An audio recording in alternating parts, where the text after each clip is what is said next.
Controlling your nervous system will get you everything that you want out of life. I went from being such a nervous and anxious 20-year-old to being calm and in control of any situation, and now I'm a 32-year-old multimillionaire. So these are my 5 rules that will help you take control of your nervous system and help you in any situation. My first rule for controlling your nervous system is to prepare. I always try to be the most prepared person in any room that I'm in. That means that before I show up to meetings or make a presentation, I review all the points that I need to hit on.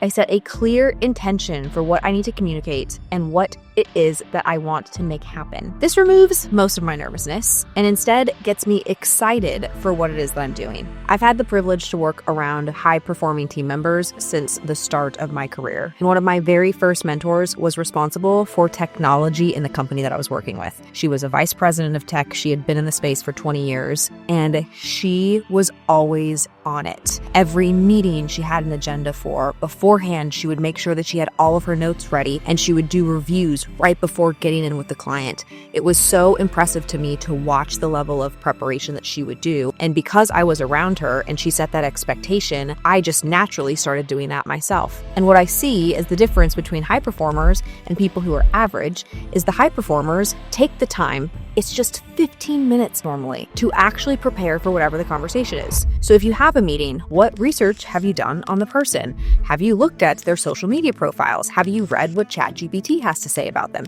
Have you Googled them? What information can you get access to that will help you drive your intention forward for the meeting? If you are not clear on what you want out of the meeting and you're not prepared for the meeting, of course you're going to be nervous going into the meeting because you're just showing up as a spectator. If you want to be successful in your career, if you want success in business, you have to know what the outcome is that you're going for, and ideally prepare as much in advance for that opportunity as possible so you can lead the conversation to where you want it to go. In my 20s, I showed up to things and just expected to be told what to do. That's very normal because all of high school, people are telling you what to do. In college, someone's telling you what to do. But when you're a leader, and especially if you expect to be a great leader, you have to be the one who's prepared enough to be able to tell other people what needs to happen, and ideally inspire them to do those things, because nobody wants to be led by somebody who doesn't know where they're going and why they're there.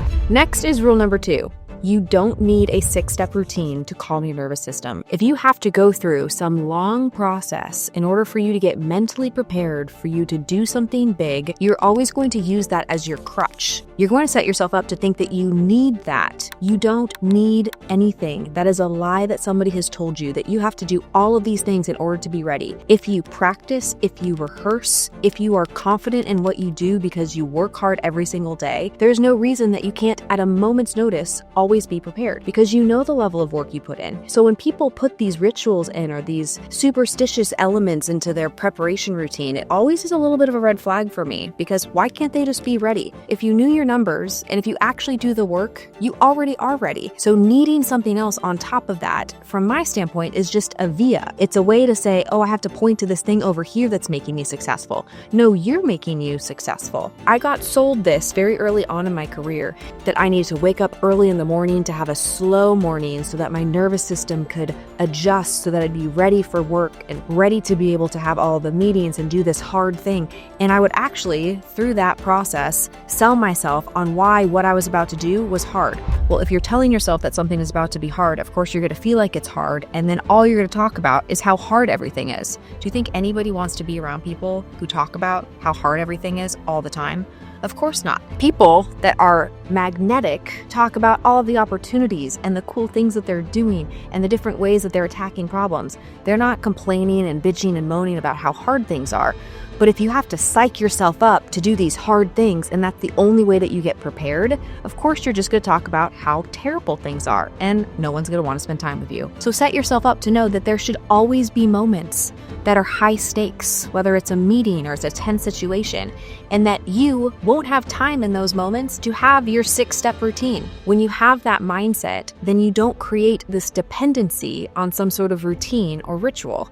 You build the confidence to know that you can absolutely handle yourself and communicate effectively in any moments, but especially the moments that may catch you off guard. Now we're on to one of my absolute favorites, the number 1 thing rule. This is actually one of my favorite Grant Cardone quotes. Everyone messes up, no matter how much they prepare. So even if I mess up something so important to me, the world isn't going to end. I'm not going to die. No one else is going to die. And the beautiful thing is no one thing blows a deal.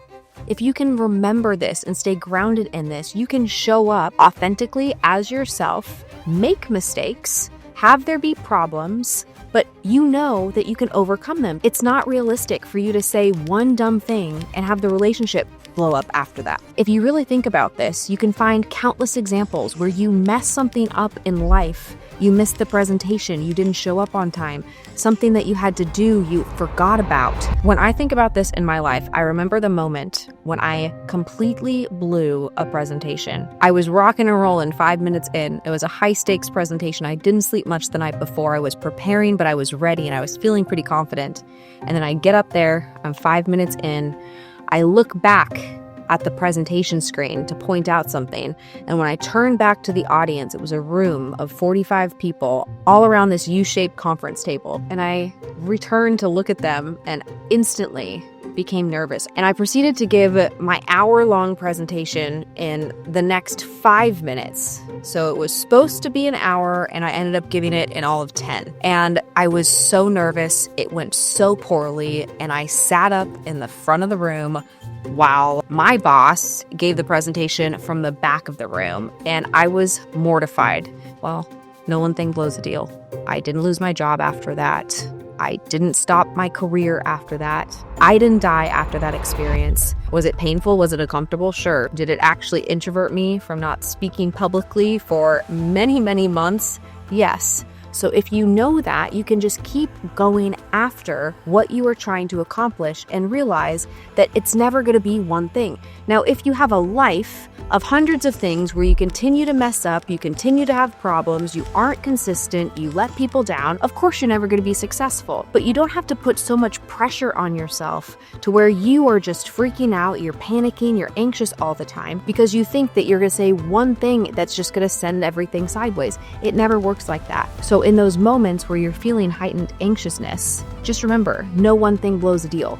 Be prepared, do your homework, make sure that you are fully ready, but give yourself the grace, give yourself the peace to know that there is nothing that can happen in this moment that can totally blow the deal forever, and you're not going to be a colossal failure because of one mistake. You can always rebound from a mistake. The next rule is to be still. Whenever there is craziness happening around you that makes you feel nervous and anxious and terrified of what might happen, remember that your default position can always be to be still. When I was 23 years old, I was in this meeting where there was a vendor negotiation going on, and it was a high stakes meeting. I was there because I was the vendor liaison. I had made the introduction to this relationship, and so I wanted things to go well. I thought this was going to be great for my employer. It was going to be great for the vendor, and my employer just cracked this guy. He went ruthlessly after getting the price down, saying that the product wasn't differentiated, saying it wasn't as great as the vendor thought it was,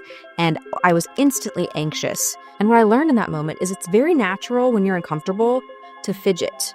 And instantly, you will just start fidgeting. It might be you'll start playing with your fingers, you could tuck your hair behind your ear. Maybe you just move and you just shift around in your chair. But how you feel internally when things are uncomfortable is visibly obvious to the people around you. So when you are uncomfortable, the only thing that you can actually control is what you do with your body. You don't have to speak. You don't have to move. You don't have to fidget. You can just sit there comfortably and let the situation play out. If you don't know what to say, guess what? You don't have to say anything. If you don't know what to do, you don't have to do anything. And ideally, you can just sit there comfortably while something uncomfortable is happening. And that shows that you're actually in control. You just being there has a level of presence that allows your nervous system to move through the situation without all of the additional theatrics. Finally, the last rule is that it's just not that serious. Yes, certain things are very important, and it does matter if you're able to complete the job that you're supposed to complete or fulfill on the promise that you made. But how can you inject humor?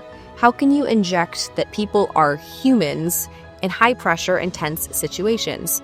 I am the queen of just being myself, making a joke, having some sort of brevity added into the situation, because if you don't do that, business just feels hard, and people like and respond well to somebody who doesn't take everything so seriously. I'm not somebody who just jokes around and isn't serious all the time. I'm very serious, but that doesn't mean that I take everything so seriously. Little things that I do is put my personality into the meetings that I have. So I don't just start meetings at the very beginning and start drilling into all of the points. I love starting meetings with a win.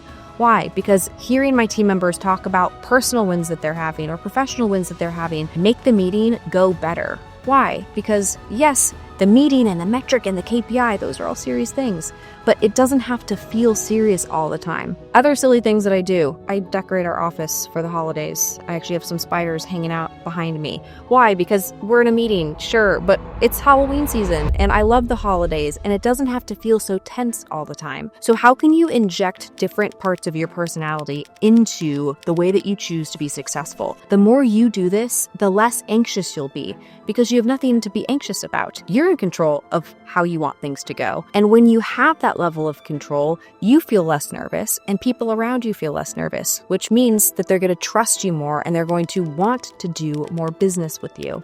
Speaking of starting meetings with wins, if you want the exact agenda that I use every single day for our company's daily all-team meeting, go to my Instagram at Natalie Dawson, send me a DM saying agenda, and I will send it right over. Just remember that even if you mess something up, you just have to not take it so seriously and try again.